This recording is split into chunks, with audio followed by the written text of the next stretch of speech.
All right, first things first, the wood.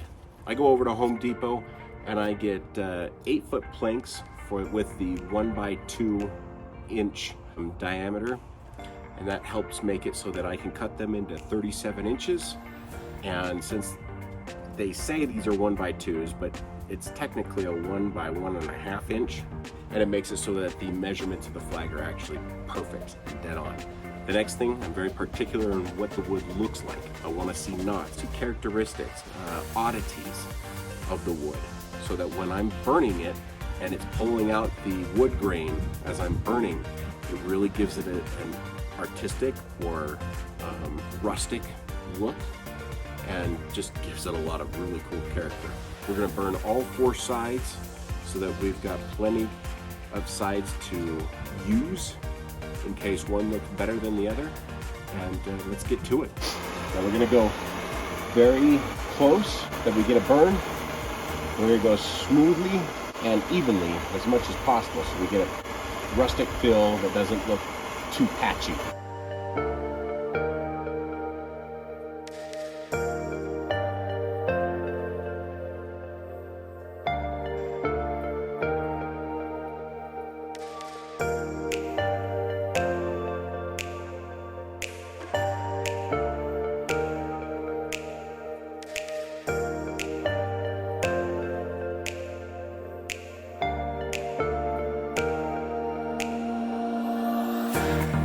Here I've got the boards. I put them in order that I want them to be. So the darker of the boards that I've burned are going to be in the order red, and then the lighter boards are going to be in the white portions. Red, white, red, white, red, white, red, white, red, white, red. The other thing I'm looking for is to make sure that little knots are not where the stars are going to be, so that when I'm hand carving the stars with my Dremel, the knot doesn't cause issues like maybe a bigger hole in the star. I don't want that. I just want evenly carved stars. I'm going to put my stencil here. I'm going to, with a pencil, make my line, and then I'm going to use the razor blade to cut where that line is. So I'll hammer these in so that when I am staining, the razor blade helps make sure that the stain stays on its side and doesn't bleed into the other side. It's a really simple, really fast way of doing things, nice and clean.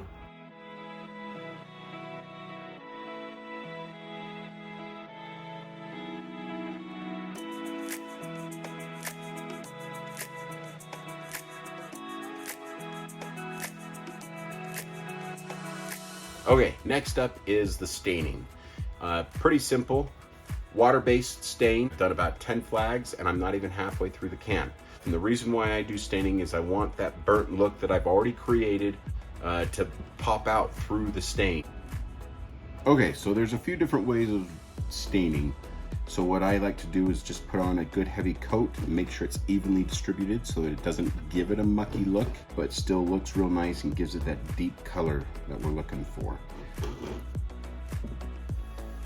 We get up right up against that razor blade. The razor blade will help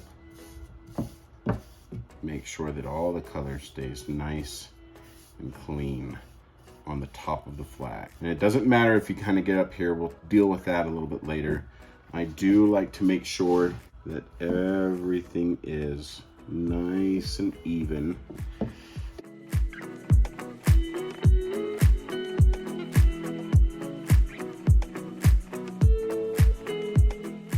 Again, the same on this side. On the sides, I don't worry about putting too much of a heavy coat on. I just put on whatever's left on the brush. If people see in the cracks between the flag at all, it still has that color. Perfect. Pretty simple, as you can see. I don't ever worry about doing the back.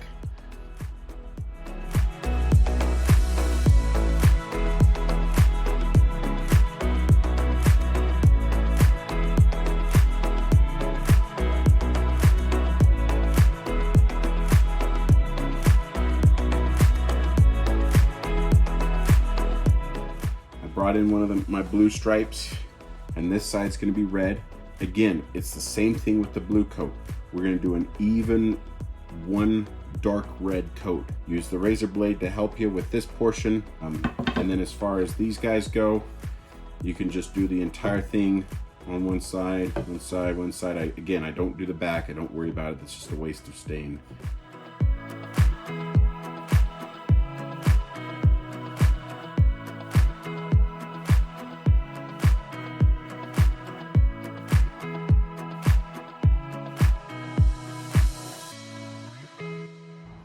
Like I said before, I only do one coat, nice and smoothly and evenly, and everything will turn out real nice. The burn comes through the red really nice, as well as through the blue. And then I also took out the razor blades. You can see how clean the lines are. If you feel like right here, I can tell there's a little bit of wood coming up from when I took out the razor blade. It's not a big deal. Just take a small paintbrush with the stain and just touch it up a little bit, make sure it all looks even, and you'll never know that there was any issue with it in the first place. The next thing we're gonna do is work on the back braces, and I'll show you how we do that. So let's get this back brace going. One thing to remember, make sure you've got one of your pieces of wood and using it to make sure that everything stays aligned at least on this side. That way your line on your blue stays even. You can make sure that everything stays even on the other side. And we're going to be flipping every single piece of wood.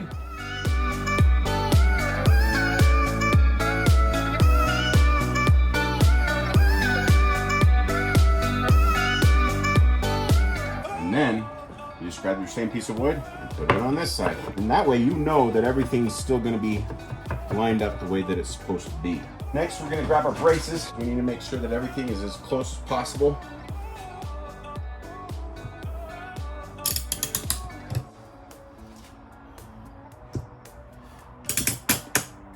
And the way to kind of do that is you can do it just on each side. Make sure that it's even on both sides. Some of my extra wood, I just put it on the back so I can kind of get an idea of what I'm looking at. Now I want the back to make sure that I can put screw in every single piece of wood, all the way down to the bottom. I need to make sure that my top and my bottom still has enough room that it can get a screw in there without showing too much. And that's where I'll cut the wood, 3 pieces, one here, and one in the middle. And that will really fix the bowing of the wood. I've got a chop saw, chopping all the wood. As you can kind of tell, it all's gonna fit. What I want to do next is to make sure that everything is as even as possible. And a good way of doing that I have found is putting some of the wood on there, and I could have done this earlier. Is get it on there. You can kind of put your weight on there. That gives it a flatter look. And then go ahead and tighten everything. You just kind of do the same thing on this side. Put it where it needs to be. Everything's all aligned where it needs to be. Now we're gonna just put the braces where we feel like they should be. We want to have one right in the middle to the side, and then we'll have this one right there.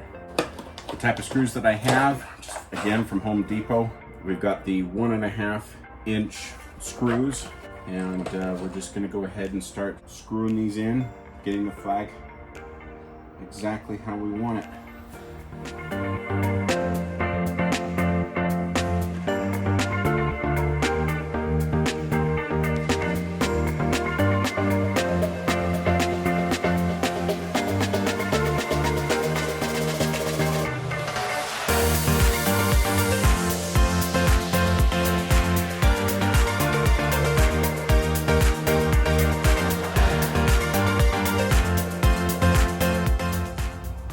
Now we've got everything set. We've got all the pieces put together. Let's take off the braces. That's beautiful. Oh yeah. See how good all that looks? Oh, beautiful. Now I have found with trial and error that sometimes I do go through the wood with the screws. I go a little bit too deep. Looks like I've got a little one right there. Oh, looks like I got a little bit of the bigger one right here too. Easy fix, not a big deal at all. In fact, it kind of gives it a little more character again. All you do is just flip it around, pull the screw out just the slightest so it's back hidden in the wood, and then just take up some touch up and go over it. You'll be just fine. But man, that's looking good. I'm just gonna hurry and do that, do a little bit of touch up, and then we'll go on to carving, show you what we do. All right, here's our stencil for the stars. This is one of the most tedious portions of the flag making experience, is getting the stars correct. Make sure that the stars are pointed to the top of the flag, not to the bottom. Don't be that guy that ruins your entire flag because you made the stars wrong. Make sure that the stars are even on the top and on the bottom and from side to side. I get 2 pencils, and that's enough to be able to color in all the stars. I don't want to start carving into the stencil or with the stencil on here because it can sometimes ruin the stencil. I've found that just coloring them in, taking the stencil off, and just carving where the lead is perfect. And that makes it so that our stencil stays nice and clean and everything else comes out real nice and clean. And like I said, I do all of it by hand, the Dremel and the coloring. That way it's got that authentic look of by hand. This is real to me. It looks like somebody put a lot of work into it. That's what I want. That's what I want people to feel, that somebody put a lot of work into it, because you do, and you did.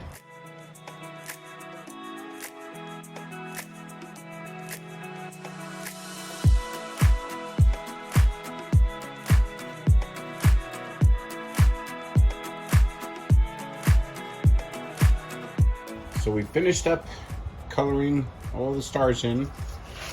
Here's the look of what it looks like now. Pretty simple, easy now to follow.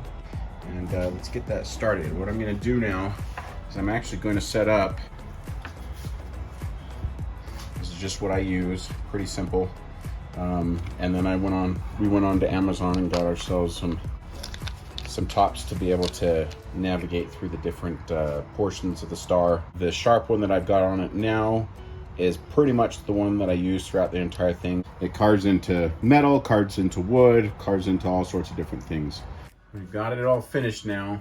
This took me, I want to say, about an hour and a half to almost 2 hours to get them all carved out.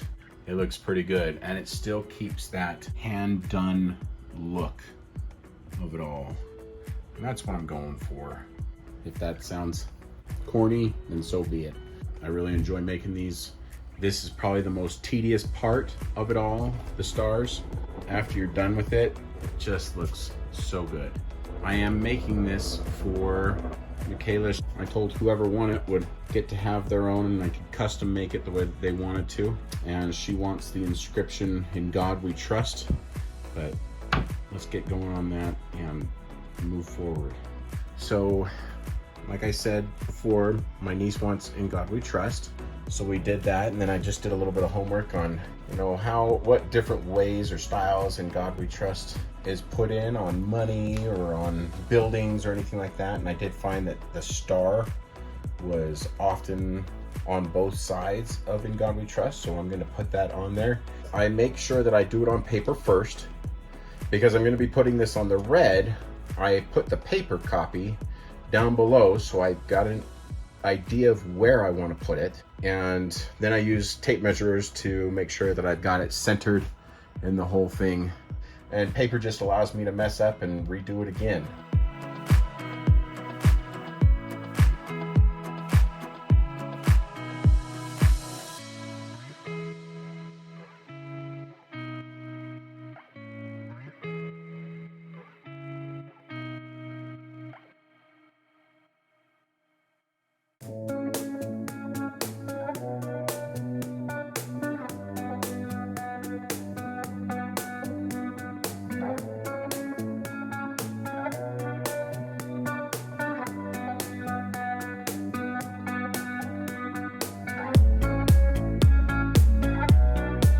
Okay, now that we've finished all the engraving part, we're gonna go ahead and burn the stars and the engravings. Give it that rustic feel again.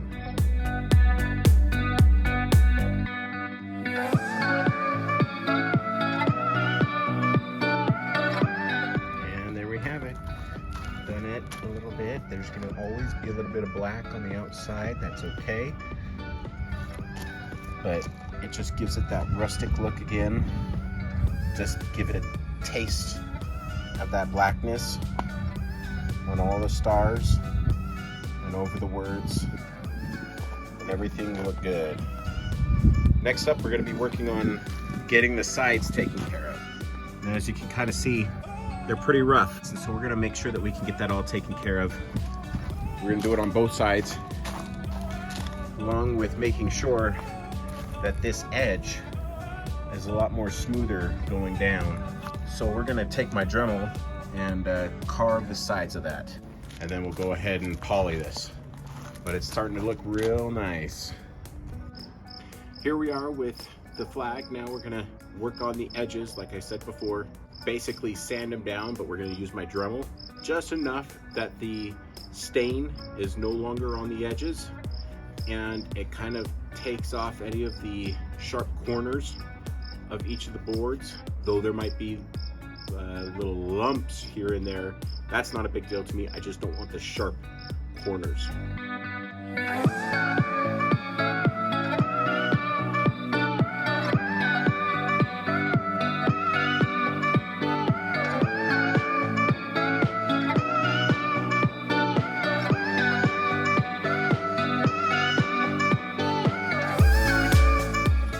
So now that we got that done, now we're just gonna burn the sides.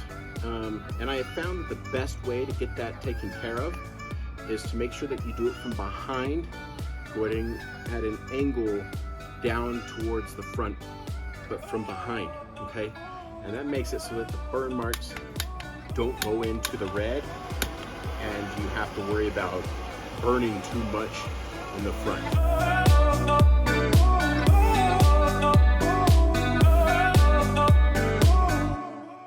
This is the coating that we put on. It's a polyurethane, water-based. I do like to brush it on. Some people have been known to spray it on with a spray can. That's okay. I like to do this because it puts a pretty good solid base. And like I said, if you have a customer or you're doing it for yourself, if you know that you're gonna be putting this outside, make sure you do about 3 to 4 coats, maybe even 5 coats. That way the sun damage doesn't ruin your flag.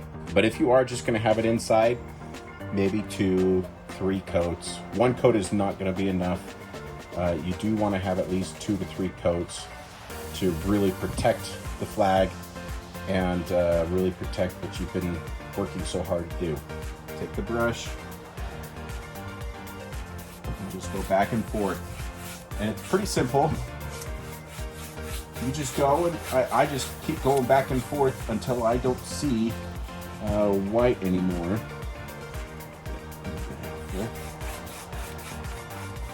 Sometimes it takes a minute, and that's okay. Take your time. You want a good product. And just go back and forth, back and forth. Make sure the poly's on there. Make sure it looks good. If you leave white spots on it, they will come out kind of a yellowish tint. So you want to make sure that you can get them off of there. And by doing that, or the way to do that is to make sure you constantly brush on it, okay? Just go back and forth on all portions. And it's gonna give it a nice thick coat.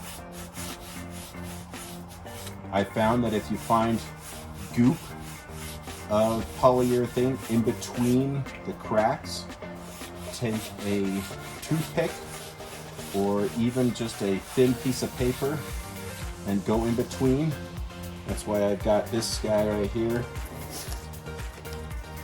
This just helps me get in between and kind of just move that poly around. That way it doesn't goop into the middle. And when you start having knots or holes where it looks like it's gooping inside, more specifically little teeny holes, you can just kind of pat around it, and that way it doesn't stay goopy in there. Alright, we'll just go around the entire thing. And you'll find that it'll kind of goof within the stars and with any engravings that you do. Again, like I said, just dab it. Just dab it until you get it all the way that you want it.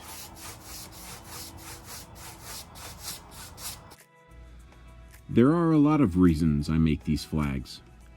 I serve God to the best of my abilities, and through my struggles, He is always there. I served my country in the Marine Corps. I love the USA, and there's no better place that gives you better opportunities. I pray we as a country do our best to be a beacon of hope like we have in the past. Now I have a family. My wife and I have 4 amazing kids, and they bring a light into our home that can brighten even the darkest of days. And with my wife, the struggles of everyday life are worth it. Have I made the best decisions every time of every day? No. And I'm glad I haven't. I would have learned very little if I didn't experience the hardships. These flags I make represent the hope and love that I have for a lot in our world. Like Albert Einstein stated, strive not to be a success, but rather to be of value.